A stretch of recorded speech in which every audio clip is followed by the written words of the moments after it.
What's up, gifted family? Welcome to another episode of the show that is the GP YouTube. Just a reminder that if you support what we do here, make sure to go over to giftedperformance.com and sign up for our automated coaching service.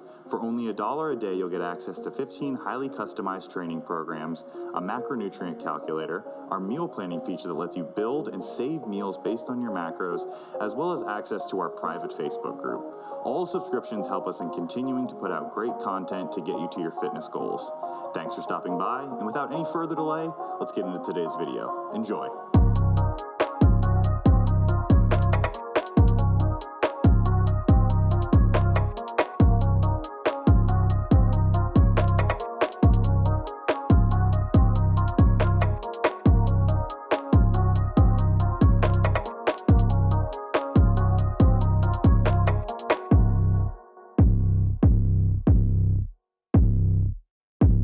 All right, we're back and we're ready to party. As you can tell, I'm coming live from Wagstaff Elementary. Pierce, where are you coming from? Bob's Burgers. A great. What's the burger of the day today? I actually, it's. I'm nervous. Pass. Hold on, we'll come back to you. Cam, how are you doing today? Where are you coming from? Your house? Your mom's house. Got him. All right, Cam, thanks. So Cam had a very inappropriate background before we started. We won't talk about what exactly it was, but it was just know that at your mom's house. Cam had to be scolded, and now it's like when you scold your little kid and they start acting up even more. So expect Cam to be on his worst behavior today. But again, back for another episode of the Athlete Diaries with myself acting as coach and host today, Miss Heather Pierce acting as athlete for the day, and Cam just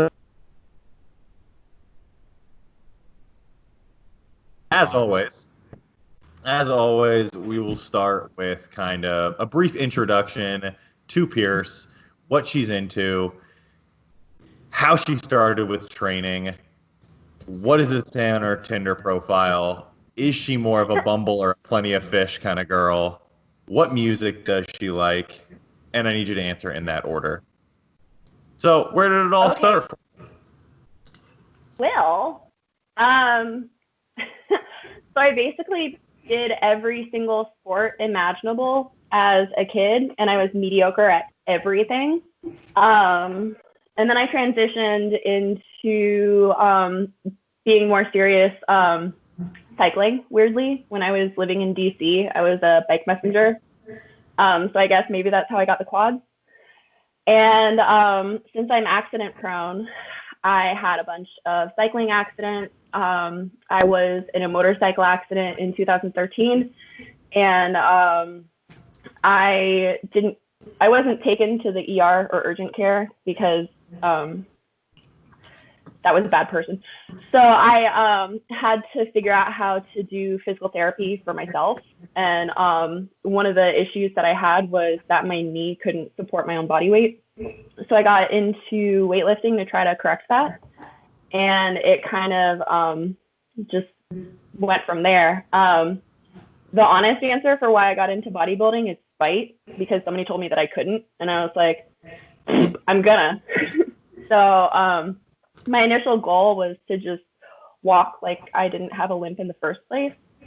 And then I decided to get a six-pack. I'd say you've succeeded at both. You've still got a little bit of the pimp limp, but that's more swag than anything. And we'll definitely throw up a video of Pierce knocking out some pistol squats. She went from one leg not being able to support her body weight. Now she can bang out pistol squats with some weight. How are those weighted pistol squats going? I mean, they're going. Do you want me to say that I like them? Because I don't know if I should say whatever you want.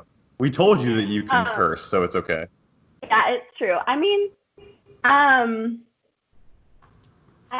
they're not my favorite, but I do like bragging about how I can do weighted pistol squats, so they kind of are my favorite.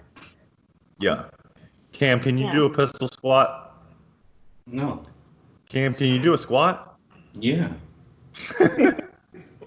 Dude, no, I honestly, I've tried to do a pistol squat and my knees feel like they're just gonna explode. That's all the weakness in your body. It's trying to get out, but you just won't let it. That's fine. It doesn't have to. It's okay. All right, so Pierce, looking back at some of like your early years in training, is there anything that stands out that you could pinpoint to say that you were most proud of? Was it, I don't know, maybe like your first bodyweight squat? Was it first seeing that six pack for the first time? What was it? It was probably when I first started seeing my six pack. Because beyond the whole spite issue, two of my guy friends had a competition to see who could get a six pack first, and I was like, you didn't include me? Fuck you guys. I'm gonna do this and I'm gonna win. So I did, and yeah, that plus the whole being able to walk and have people not realize that's my accident. Pretty cool. So looking at some of your numbers now, what are some of your numbers? Like, what's your best back squat in training? What's your best deadlift? Things like that. Well, since I am accident prone, I haven't been chasing weight too hard. I guess technically my best back squat was 225 for two, but that was really ugly. We've done a lot of work to clean up my squats, and I've had to eat a lot of humble pie when it comes to form corrections. And then my best deadlift was 280. So I'm not the strongest girl on the team, but You strong. I would put you up in that strong category. We all strong. We all gonna make it. So this kind of transitions into the next question. When Pierce came to me, there was some serious unpacking of some technical errors in lifting that needed to be done. We needed to kind of learn how to move again. So kind of going back to that, what's your previous competition history? When did you compete? How did you place? And how would you rate the whole experience? Okay, so my whole competition history started in 2015. It was kind of more of a test run to see if I even liked competing, because I knew that it was a pretty significant commitment financially, socially, like whatever. So I worked with a local coach, and that was a learning experience for sure. Not going to name names, but it was one of those experiences that would have put me in the hospital if I completed my peak week with him. I was having total muscle spasms. I was passing out. And then he ghosted me, and thankfully I hired a different coach to finish me out and help me reverse. And then I started a competition prep in 2016 and was working with a different coach. And literally 3 weeks after I started with him, I was hit by a car as a pedestrian. So I have some mild TBI from that, and some herniations. And we worked on building my strength. So about a year after that, I did Europa, and I was significantly improved from when I first started in 2015, but I wasn't conditioned enough. I think I got 7th in that. Oh, in my first show, I got 4th somehow. I don't know how. I looked like trash. But whatever. So Europa was 7th place, and then that coaching experience, they taught me a lot, but it wasn't the best fit. So I was kind of trying to do some research and figure out what type of coaching style I liked. I reached out to a more old school bodybuilder just to see if that technique would work for me, and it really didn't. They were very hands-off and didn't really communicate or work with me through my issues. So then I stumbled upon Ryan and messaged him. I think my first message was because I am so timid on stage when it comes to bikini posing. I couldn't figure out my personality. So I messaged him and asked if he had any tips for doing a lat spread because I was considering moving up to figure. And then I filled out an application. That was What that. did I say? What was my response? I feel like it was probably something sassy. You weren't total sass, but Oh, sweet. you were a good noodle. I guess I don't know. I think you asked me to show you what my current lat spread was, and I was like, okay, well, this is trash. And you were very kind when I sent you. You're like, that isn't bad. Yes, it is. Yeah, I know how to let you down nice and easy. Cam sent me a lat spread the other day, and I told him that he needs lats before he can spread them. So When that did, was what did I do? I can just drop bombs on Cam. But yeah, so I'm actually surprised that I was on the nicer end. But you know, you're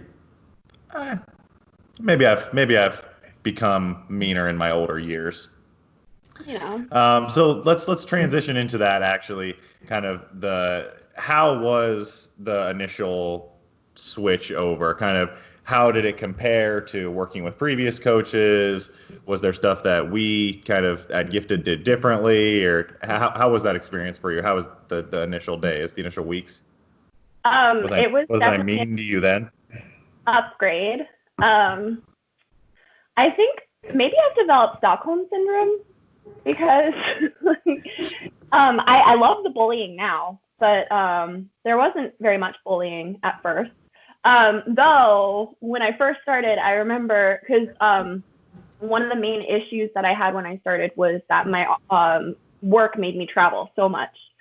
And when I sent my application, I said I don't want to start yet because I'm about to have a bunch of business trips to Texas, and they're going to be a week each.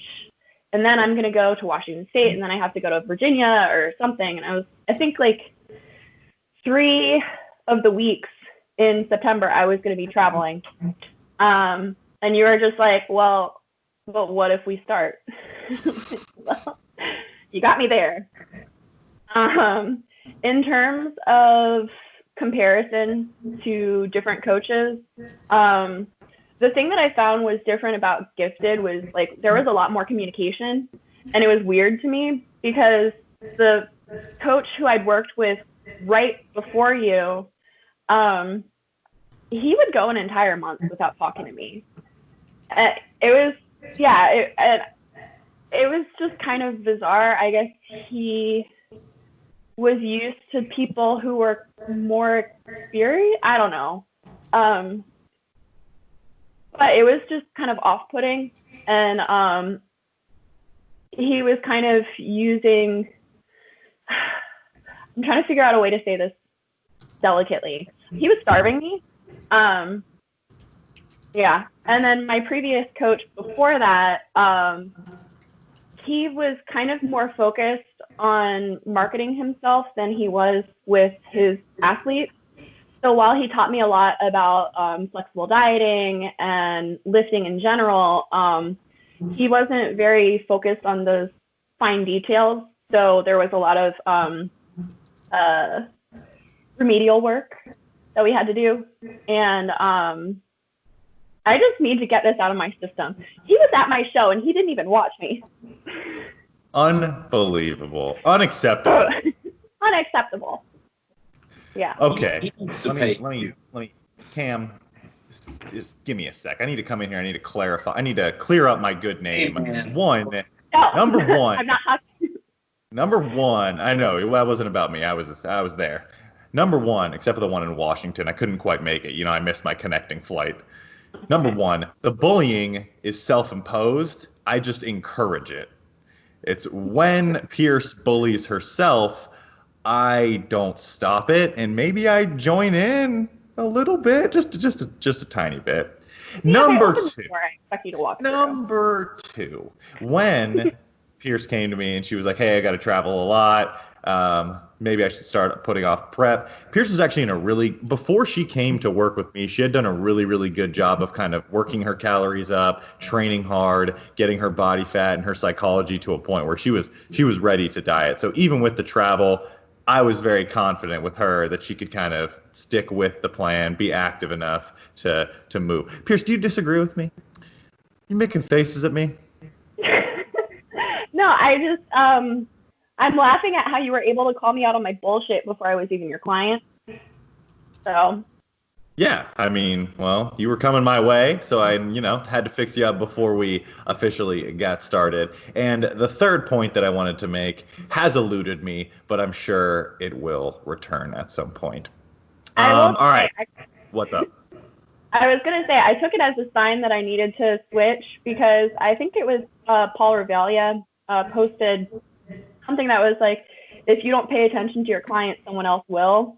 And that was like the day, that was right after I messaged you. And I was like, might be a sign. Boom. Yep. You sparked it in my memory. Pierce, you read my mind and you put the thoughts back in there. Well done, witch woman. It's just like this was a question treat her for good Cam. Or something else will.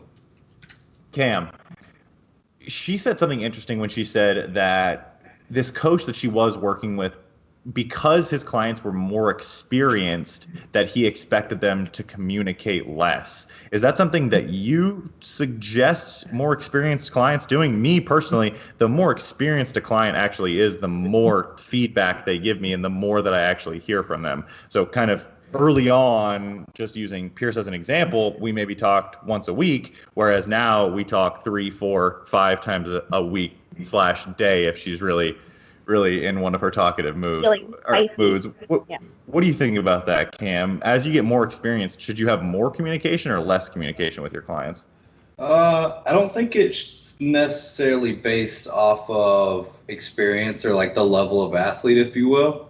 I've found that the more, because you have some athletes that care to dive into the science and reasoning and stuff behind it, and you just find that your explanations as to why you're doing stuff, you share a lot more of those thoughts with them because they'll understand it. So I feel communication picks up there. And really, I think it's just case by case basis and may vary based off that athlete's personality. I've got some athletes that are great, do everything, follow everything that I ask them to do, execute properly, but they just don't need that much communication. And then, you've got some athletes who they're also just as great, perform really well, always execute, but they just keep communication up a little bit higher. So I think it's just based off the personality and the athlete. But, you'll come to see if that person does have that kind of personality, that it's something that communication will grow over the course of you coaching them because you get closer with them. You have more experiences, memories with shows, stuff like that, and just develop a bond and relationship as well with that coach.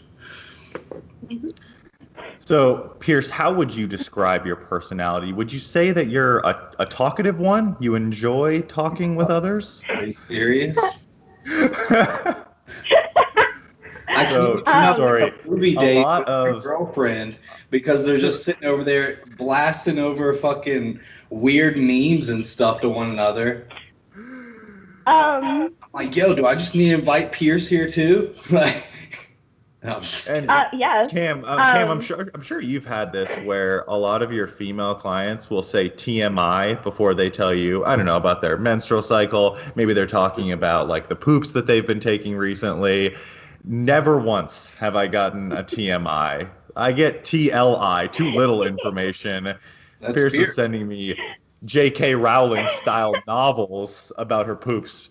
It was the 4th of July, and I woke up with the urge to take the largest of poops today. You gotta appreciate. I love pooping, okay? Like, I feel like Pierce is one of those personalities and athletes that just on your roster, you just gotta have one of them. You just gotta have a little Pierce in your roster and athletes, and it's kind of like my Silas. Like, I've got me one of those. And throw some spice in it. Yeah, and it's like one of my biggest worries, though, I think, is that what's the group chat called? What's that? What's your little group chat? Build a bitch or something like that. Yeah. What I'm worried about there is that we'll start transforming all of them into these Pierce-sized monsters of person, and it will just be meme overload, and Cam and I will have our brains fried out within the next 6 months. We won't even make it to next year. We'll leave countries, tell no one where we're going, and be fine because we can be online coaches in Siberia or something. Live in an igloo. I love it. Oh yeah, have a penguin. There we go. Pierce, what do you think we're really getting off track here, but I don't give a shit anymore.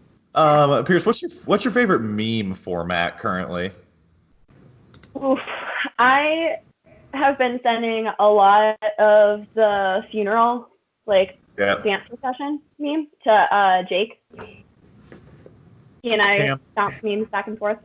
Cam, are you a meme kind of guy? Do you enjoy memes? Yeah, when I'm working a lot and really tired and busy, then sometimes kind of get like a, Jesus, come on now. Like, I can't focus. But then there's times where if I'm not busy at all, I'm like, I have to send this to the team chat. Like, this is fucking funny. All right, here's another one. Here's a spicy one here for you guys. What's better, a good food porn picture or a good meme to lift your spirits? Meme. Cam, I already know what Cam's gonna say. I already know. Something to lift my spirits? Yeah. Do we go with food porn or a good meme? Say it. I know you want to say it. Man. When I'm down in the dumps, nothing's bringing me out. Oh my god! Like it's dark. Or okay, maybe not that you need to be lifted. Like, I need some real food. Like if I'm down in the dumps, looking at food porn is gonna make me feel worse. That's true. And looking at me, a lesson. Probably gonna piss me off. I'm probably gonna be like, a lesson for all of those in prep. Don't spend all day looking at food porn. Take it from Cam, you'll just get even sadder, right? Yep. I watched Great British Bake Off during prep, and I was miserable. But I loved their little accent. It's my favorite. I think it's like a pastry in England, in Britain land, is the spotted dick. What? Is that a pastry? It's not a pastry. Is it pudding? It's a dessert. It's like it's like a bread pudding, right? Cam, Google spotted dick and then just show that on your screen. All right, hold on. Let's reel this back in. So we were talking prep there for a second. We're getting back focused here. Ready, Cam? Are you focused? Good. We're good to go. So let's talk about your last competitive season. What shows did you do? How did you place? Are you showing me your spotted dick? Yeah. Oh, wait. Okay, it's not working. Thanks, Pinterest. Okay, it's not. That's like a pastry. Yeah, it's really confused. Oh, now it looks like see, looks like a panettone or something, like a chocolate cakey kind of thing. So take me through it. What shows did you do? How'd you place? Where do you think we could have improved? And what do you think you're most proud of from that prep season? I was about to be like, for me or for... Wait, no, we're talking about me. This is you. Shine, girl. For the shows that we did together, I did Mid-Florida, and then I did the Washington State Championship. And so for Mid-Florida, that was kind of like a warm-up show. I learned that the judges really, really, really do not like purple hair. And I knew that I had more, I could have been more conditioned, but I just didn't really have the capacity personally to push that hard. And then Washington State was coming up. So for Mid-Florida, I got 7th and 9th. So not too hot. And then at Washington State, I got 3rd in novice and open. I dyed my hair black for Washington State because it was a lot cheaper than doing a color correction for purple. And I changed my posing, which I think helped significantly. If I'm going to be completely honest, I think Washington State was a bit more of a stacked show than Mid-Florida. But it was definitely interesting to see the difference in athletes depending on the area. Can we just take a brief pause, a brief tangent? Let's talk about the Mid-Florida Underboob Fiasco of 2019.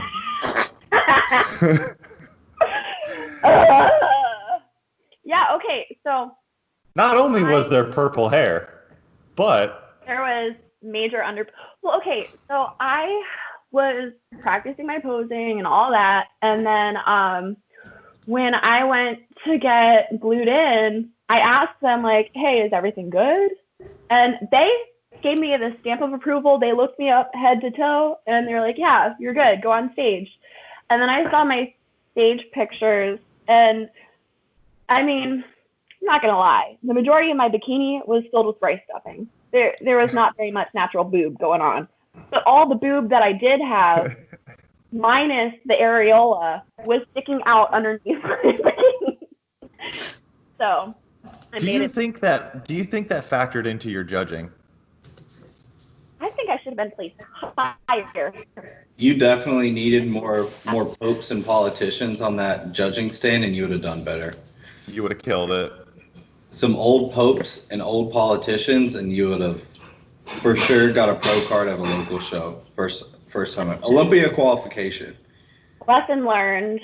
But for those who don't know, that stuff happens backstage all the time. You go backstage at a bodybuilding competition, you're going to see some things that you won't see at like a basketball game or, a soccer scrimmage. You're going to see some body parts that or a regulated strip club.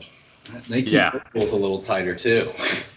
I will say, even though I've never done tan for myself because it doesn't end well from what I've seen, at Mid-Florida, the biggest fiasco that I ever saw, somebody had a huge cup of water and they bumped into a competitor and it spilled all over her leg, and she did not have on-site tanning.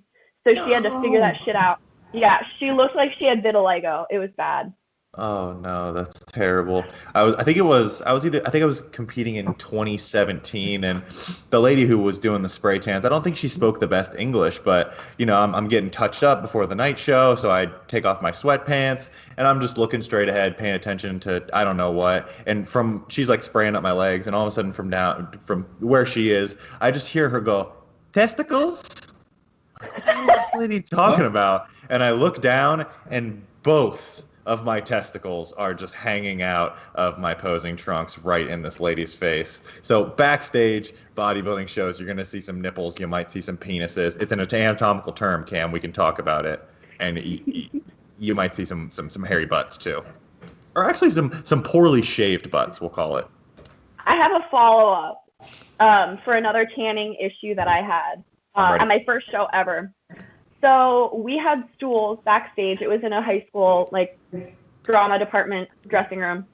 And everybody had their own little space where their stuff was. So I got up to, I guess, like, touch up my makeup or something. And then I went back to my stool and I sat down before finals. Somebody put their water bottle down. Oh, and no. It left a ring of condensation. And it looked like I sat in a chocolate donut. And I was panicking. And the tanning people said, like, we can apply makeup. It's fine. We'll fix it. Just come to us when they call Bikini on deck. They forgot to call Bikini on deck, so I was not glued in. And I had a chocolate donut on my butt for finals. And I was very worried that they were going to judge me for much more than my back pose. Yeah, that's rough. That's so take care of your tans backstage. Be careful what you sit in, on, around, near, who you're close to. Keep your distance from people. The next question I had for you was actually, so you're someone who's a very seasoned competitor. You said you started in 2015, right? So we're in 2020 now, and you've pretty much had competitive bodybuilding as your main kind of endeavor there. Is there anything that takes you by surprise going from year to year of competing? Like maybe it's the dieting aspect, training, how much muscle you can retain. What's been the biggest surprise for you? Probably recomposition. And when we first started working together, I had some dietary triggers that I was not familiar with.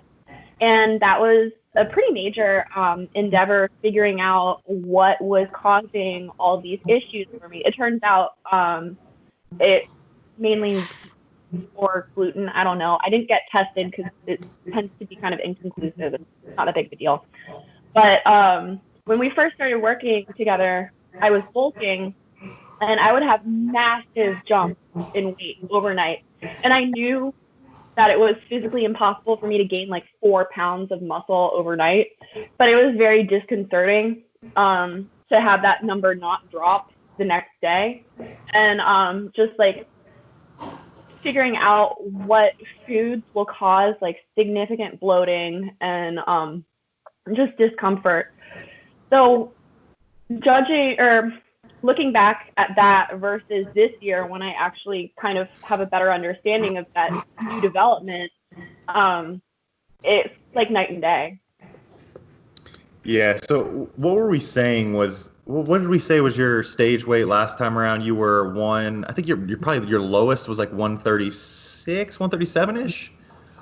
Yeah, I think it was 137.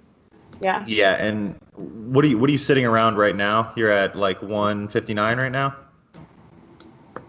I'm a little bit lighter. I'm 157 as of this morning, which you would know if I updated my sheet. I would know that. This is why I don't know these things. I'm just going off the last one. I just like to But yeah. correct. So we did just start a mini cut. So Pierce was kind of hovering around that 160. We're kind of mini cutting, letting coronavirus do its thing. When it decides to go away or not go away, then we'll either jump into a show or transition back into a massing phase if the entire season gets canceled. But in terms of kind of where you were at 135, 136 last time, what would you guesstimate would be your stage weight this time around? And then I'll kind of tell you where I figure you'll land. I would probably estimate that I would be like probably 140 to low 140s. Like it's kind of funny because my stage weight for my first show ever in 2015 was 135. For Europa, it was 136. And then for these shows, it was like 137, 138-ish. Composition, completely different for every single one. So yeah, it's really go ahead.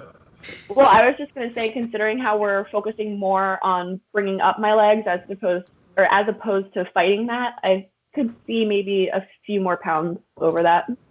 Yeah, I think if we can probably like a low, like a prep, very low, like end, I'm borderline dying at this point, super lean, like 138, 139, and then like a peak week up to 140, 141 would be really impressive. And that's with increased conditioning from show to show to show.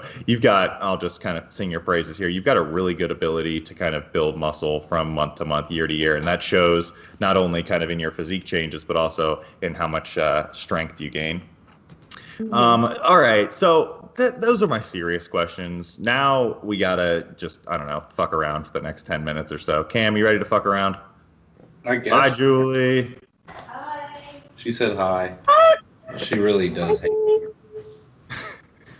All right, let's fuck around. So first question is, if they made skateboarding shoes with a weightlifting heel, how many pairs would you own? And what would be your go-to brand? Hold on, I gotta figure out what that even is first, so I can understand the topic. Okay, so disclaimer. So I've told Pierce multiple times that she would really benefit in her athletic endeavors if she wore athletic footwear. And her opinion of athletic footwear is like those etnies that like you saw the 7th grade kid wear, the kid with like the Cookie Monster hat. Yeah. So we got the etnies and the Vans. So throw Stray. Sorry. Whoa. Throw a weightlifting heel on those. Are you wearing it to the gym? And are you wearing it to the skate park? Yes.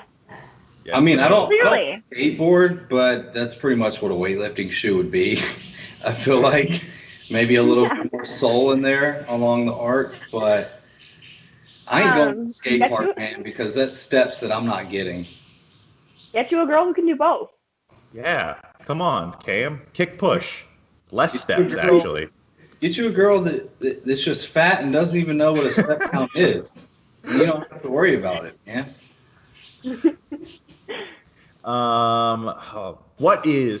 Do you actually skateboard? Have you skateboarded in the past?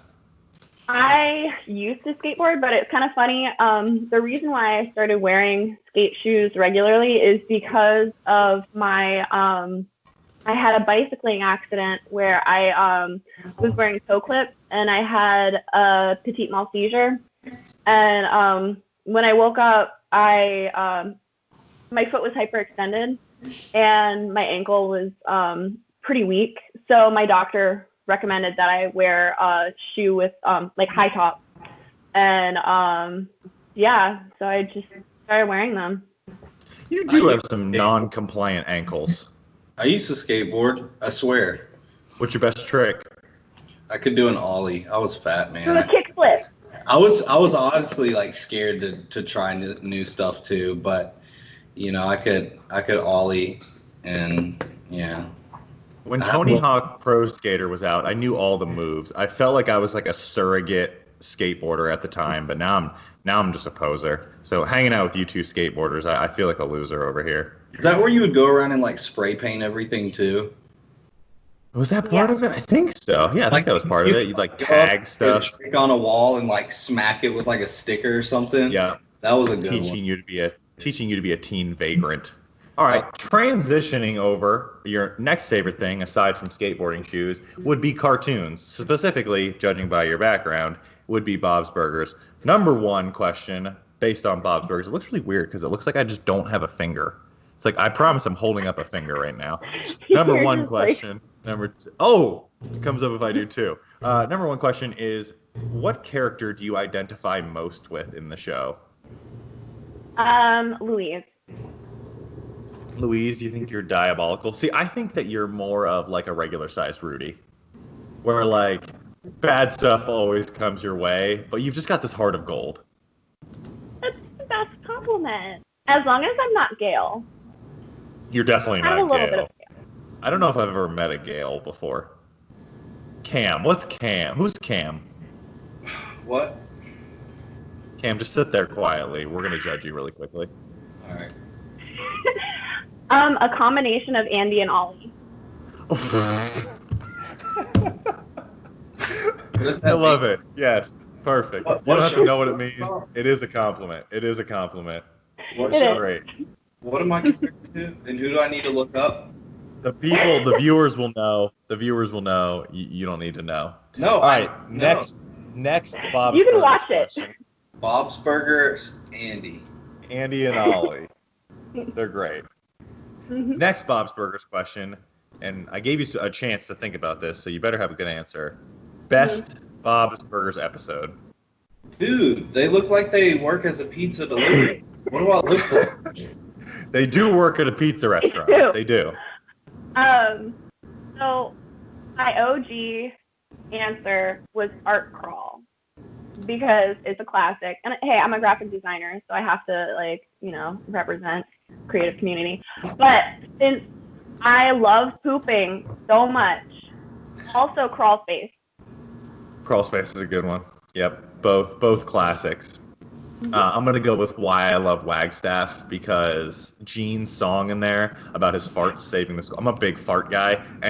I'll be 90 years old. Come and tell me in my deathbed a fart joke, and I'm still gonna think it's hilarious. So anything fart related, perfect. Back in I want to say 2014, I was Tina for Halloween, and that was right when I moved to Orlando. So one of my friends took me to a UCF Halloween party. I didn't know anybody, and I was doing her dance and was saying Tina one-liners like "Your ass is grass and I'm gonna mow it." Complete strangers, and it worked. Of course it worked. They're cultured people. Everyone's not uncultured swine like Cam. All right, last Bob's Burgers question right here. You've got a really important date coming up where you really want to impress the guy or gal. It's 2020. We don't say. Are you going to take them to Bob's Burgers or Jimmy Pesto's? Oh my God, Bob's Burgers all the way. Really? It's an important date though. Jimmy Pesto's is a classy establishment. Well, okay, so listen. Okay. I am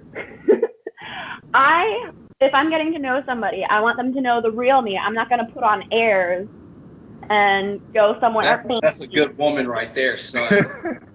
Are you taking him to the same restaurant you take him after 6 months of dating? Or you taking it high fashion up front and then you're showing your true self? I show my true self. Hell And or especially like whenever we feel like it. It doesn't have to be a special occasion. Men deserve romance too. You can go to a fancy restaurant just for shits and giggles. Yeah, take your man. It doesn't have to even be a restaurant for some real delivered to men romance. Yeah. All right, getting back to Cam. Getting back to, say like to just put him a little Andy Ollie. Quiet down over there. What's next? So what's the plan for the rest of this year? So I was initially planning on competing wellness in like October, November-ish, maybe September if we were feeling spicy. And then Corona hit, and this thing is loud. Then after Corona, we kind of discussed maybe pulling back a little bit and either doing a mini cut and reassessing and maybe going back in the oven, or if we're in a good spot, getting stage ready. So I don't know. I'm kind of leaving everything in Squaaaaad Dad's hands. I got some questions I want to ask both of y'all since y'all are working together. What the hell do you want? When are you going to just let me coach her, man? Just kidding. No, but really, I guess where, because I know right now you guys are in a point where, you're trying to establish a foundation in a new division and build into that, build her physique around that. But I guess realistically, if everything went well and, we didn't have some crazy pandemic again and this one happens to go away, where would you two like to ideally and realistically see things, let's say 2 years from now? Pierce, go ahead. Like what is like the minimum that you would like to accomplish that would make you happy? And then what's like the top end realistic goal that you really want to chase by then? I mean, I think everybody who competes and is a repeat competitor, like the final goal is to be pro. But realistically speaking, if I could just like nationally qualify and like get on a national stage and do the damn thing, that would be awesome. Yeah, I agree. That's way more PG than I was going to go with. I was going to go with Pierce can currently crush cantaloupes in between her thighs, and we need to get her viewership up. So we got to work our way up to watermelons. Ask if I will squeeze their heads between my thighs like a watermelon. Thank you, Courtney Olson, for making that a thing. Yeah. Ryan, you just got to get her so jacked that she's like, all right, the first person who asked me this at the start of 2021, I'm going to do it, and I'm crushing their head. All right, as long as the money is right. What else you got, Cam? Ryan, how, if you have it all, how have you shifted her approach with, I guess, training after making the decision to go into wellness? 4 words: booty cheeks and back meat. So yeah, mostly it's just been a whole lot of glute focused training. Pierce, like she said, I don't know if it's from early on with her cycling, her quads have always been the most dominant feature of her legs by far. Her quads have always been enormous. So we haven't had to spend too much time working quads. She does enjoy squats, so we get the majority of our quad volume from either high bar back squats or front squats. And then the rest of the training is focused around a lot of her favorite, the lunges of all directions. So we'll do back lunges, forward lunges, front rack lunges, back rack lunges. I like she does love squats.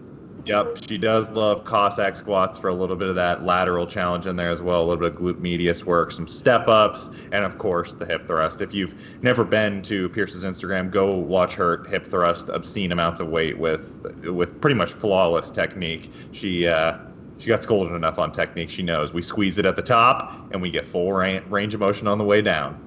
And that's why my bio on Instagram says, "Call me daddy." Yeah, and yeah, so a lot of back volume training too. She's probably better at pull-ups now than she's ever been in her entire life. So yeah, done a lot of pull-ups, a lot of pull-downs, a lot of back work. Because when she came to me, when she was like, "Hey, how's my lat spread?" Her lats were on the undersized. No, I said no. I was very well aware. I need to defend myself. I did not think that I had lats. Okay. But yeah, she definitely has lats now. So now it's just going to be a matter of kind of keeping the training focus where it is. What built it is what will maintain it. Nice, easy, low and slow diet, as low and slow as it gets with me, to hold on to everything that we've got. And we're going to show a seriously impressive physique whenever that time comes. Okay, and then my next one, Pierce, if you could choose to be genetically gifted and I guess like God made for any division, what division would it be and why? Wellness, because I love big booty bitches. There you go. Yeah, my legs are too short for bikini, to be completely honest. So works for wellness though. So if you that was actually a really good question. I like that question. But if you asked, let's say let's go Family Feud rules here. We polled 100 women and we asked them what division they would most like to look like. How many do you think would actually say wellness? I think the vast majority of women would probably say wellness. Yeah. I agree. Small waistline, toned upper body, enormous gluteus maximus. I mean, I kind of want to look like that a little bit. But I dig it too. Also, whenever you got your women's physique girls who are more built, figure stuff like that, and they just own it. They're like, "No, I want to be huge." I'm like, "Let's fucking go!" Like, own it. So, just playing us out here, something to play us out. Pierce, I need you to give the people one piece of advice about, since you are not of your own fault, somewhat of a coach hopper. You've had experience with quite a few coaches. What did I say? Okay. Well, I need to set the record straight. The coach who ghosted me, he was invited to leave. And with my previous coach, who I'm not going to name, I was working with him for, I like to give my coaches at least 6 months of working time together to feel each other out. And so with that coach, I was with him for a year and a half. And then with the bodybuilder guy who would only check in on me once a month, I was with him for 7 months. And then we're coming up on some anniversaries. We are, yeah. We've been together for quite some time, and I haven't gotten anything from it. I haven't gotten a ring. She hasn't even used the L word yet. Knowing that you helped me. Yeah, that's true. I do it for the small things. You got me All right, ready? Of the low bar squat. Okay, yes. Yes, I'm gonna amend. Yeah, that's probably my biggest success. Is I got her to stop low bar squatting like a savage. I'm gonna amend what I said. As someone who has worked with a good amount of coaches, how do you, or give the people advice on how they navigate out of a bad coaching relationship? So how do you kind of move your way past that without burning bridges or hurting people's feelings? So I try to remind myself, at the end of the day, it's nothing personal, unless it is, in which case. But I try not to burn bridges needlessly. But I have to remind myself that at the end of the day, I'm doing what's best for me. And if somebody isn't working for me, it's like with any relationship. You're not a bad person for understanding that this isn't a good fit. So just try to be an adult and, have a conversation with them about parting ways. Or, I mean, sometimes people are resistant to that, but you just need to be your own advocate. And it's always beneficial to do a bunch of research on other coaches and their coaching styles and see, is this someone who's going to work with me in a sustainable way? Is this someone who is posting current clients and not just a bunch of old pictures from way back when? And nobody's going to have 100% sparkling reviews. There's always going to be someone who's pissed off and angry about something. But just like figuring out what works for you. Another thing, I was saying another thing too, you were talking about like coaches posting clients and not just posting like old and some of their best transformations. But the more I got into coaching, the more I started realizing stuff with, like muscle memory and bounce back from injuries with athletes who, were way, way built before. And you'll see some of these bigger name coaches put out like 8-week rush prep with so-and-so or 12 weeks in between this. And they went from like average, dad bod to they're competing in a pro show. And you're like, geez, that coach is crazy. But you go and look back at that dad bod and click on his profile. And yeah, that's probably where he was 12 weeks ago. And, he got him lean within 12 weeks. But you look back maybe a year before then, and they were just massive and huge. And you're like, yeah, what? This like dad bod is in between these two? And it's like, yeah, dude, like muscle memory, that'll bounce back quick. And they're going to put on weight and burn even more calories, just to have to maintain weight, or they need more calories just to maintain weight. So it's like their deficit's easy because they're growing. Yeah.